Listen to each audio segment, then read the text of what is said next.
Hello friends, welcome to RJ medical education. आज का हमारा टॉपिक है एंडोक्राइन सिस्टम। तो चलिए स्टडी करते हैं endocrine system. So endocrine system consist of glands. Endocrine system gland से बना हुआ है। सो ग्लैंड्स को हिंदी में ग्रंथि भी बोलते हैं। सो इसलिए सबसे पहले हम पढ़ेंगे कि ग्लैंड्स क्या होता है basically. So glands are also called secretory organs. Glands को सिक्रीटरी ऑर्गन्स भी कहते हैं क्योंकि ये कुछ सिक्रीट करते हैं। सो ग्लैंड्स हमारी पूरी बॉडी में प्रेजेंट होते हैं एंड ये बहुत दूर दूर एक डिस्टेंट मतलब काफी डिस्टेंस पर एक ग्लैंड दूसरी ग्लैंड से प्रेजेंट होता है हमारी फुल बॉडी में।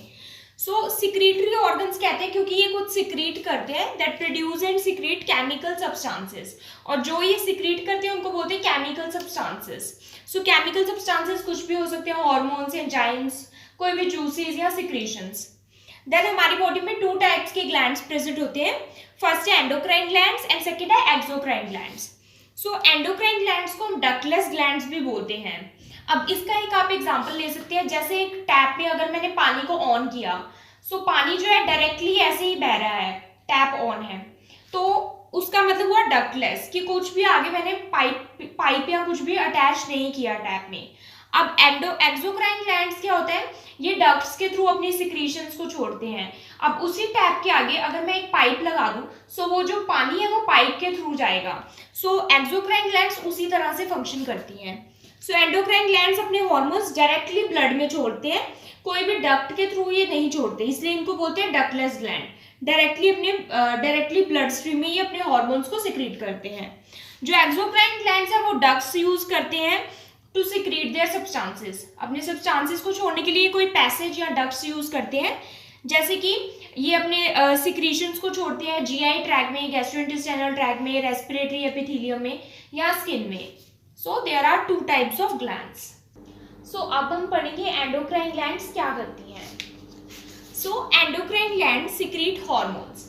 मैंने पहले भी बताया कि एंडोक्राइन ग्लैंड्स हार्मोन सिक्रीट करती हैं एंड हार्मोन्स का अनदर नेम है chemical messengers that act on the target tissue and organs where they influence cell growth and metabolism.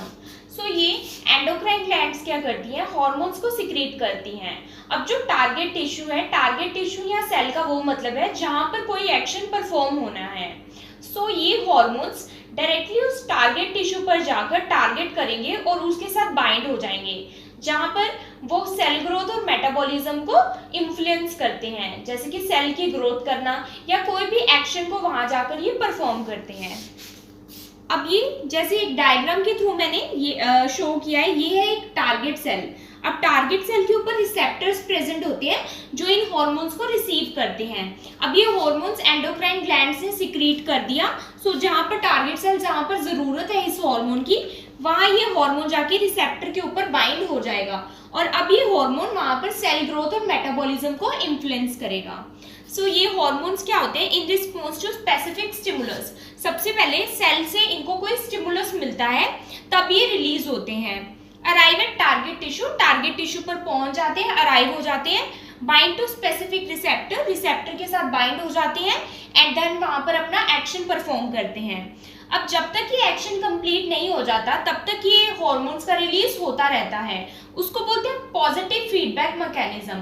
अब जैसे ही एक्शन खत्म हो गया तो एक्शन रिवर्स हो जाता है, उसको बोलते हैं negative feedback mechanism. Now hormone का रिलीज होना और हार्मोन का बंद होना यानी स्टॉप होना दो तरह से होता है, दो मैकेनिज्म होते हैं। एक होता है पॉजिटिव फीडबैक मैकेनिज्म एंड एक होता है नेगेटिव फीडबैक मैकेनिज्म। तो इसको पढ़ेंगे। सो फर्स्ट है positive feedback mechanism. So positive नाम से ही पता चल रहा है जब तक एक्शन कंप्लीट नहीं होता तब तक हार्मोन का रिलीज होता रहेगा। सो एम्प्लीफिकेशन ऑफ स्टिमुलस, जैसे ही टारगेट सेल से स्टिमुलस निकलता है जो कि स्टिमुलेट करता है हार्मोन के रिलीज को, सो वो इंक्रीज है, increasing release of hormone.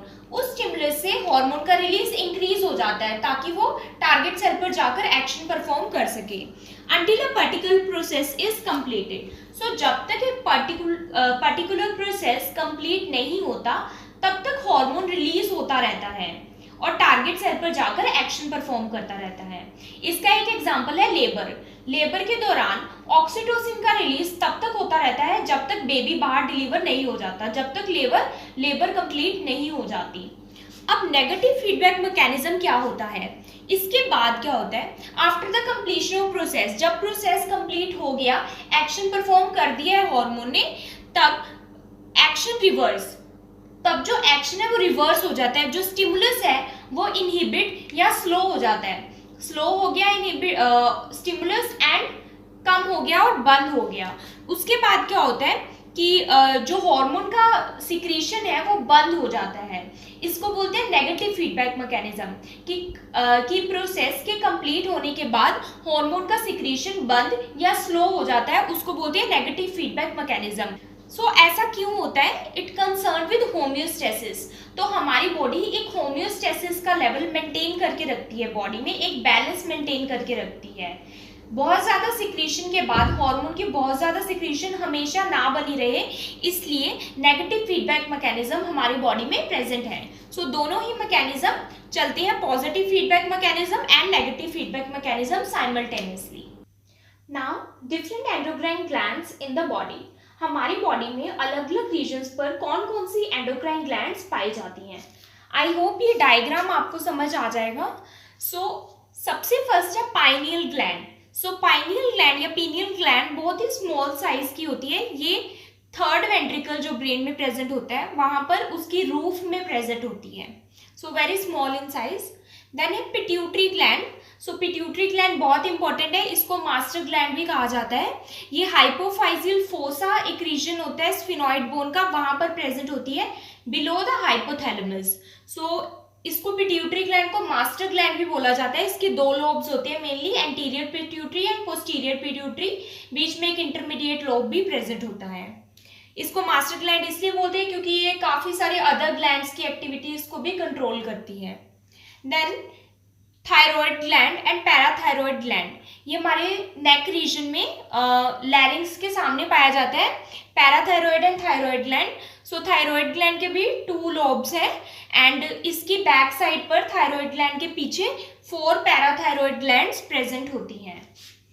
Then है चेस्ट रीजन में थाइमस ग्लैंड। सो जो मीडियास्टिनम एक रीजन होता है जिसमें हार्ट प्रेजेंट होता है, सो मीडियास्टिनम जो स्पेस है उसके बैक साइड में प्रेजेंट होती है थाइमस ग्लैंड। देन है left adrenal gland. Adrenal glands हमारे किडनीज के ऊपर प्रेजेंट होती है। सो 2 एड्रीनल ग्लैंड है, हर किडनी लेफ्ट के ऊपर लेफ्ट एड्रीनल ग्लैंड प्रेजेंट होती है, राइट किडनी के ऊपर राइट एड्रीनल ग्लैंड प्रेजेंट होती है। देन है पैंक्रियाज, जो स्टमक के साइड में प्रेजेंट है पैंक्रियाज। इसमें भी मेनली एंडोक्राइन पैंक्रियास, इसमें सेल्स प्रेजेंट होते हैं पैंक्रियाटिक आइलेट्स जो कि हार्मोन्स को रिलीज करते हैं। देन हमारे रिप्रोडक्टिव रीजन्स में आते हैं ovaries in females and testis in males. So females में 2 ओवरीज होती हैं, ये भी हार्मोन सिक्रीट करती हैं, एंड 2 टेस्टिस इन मेल्स। सो ये थे different endocrine glands in the body. Thank you for watching my video. अगर आपको ये वीडियो समझ आए so please like, subscribe and share my channel and please do support women empowerment.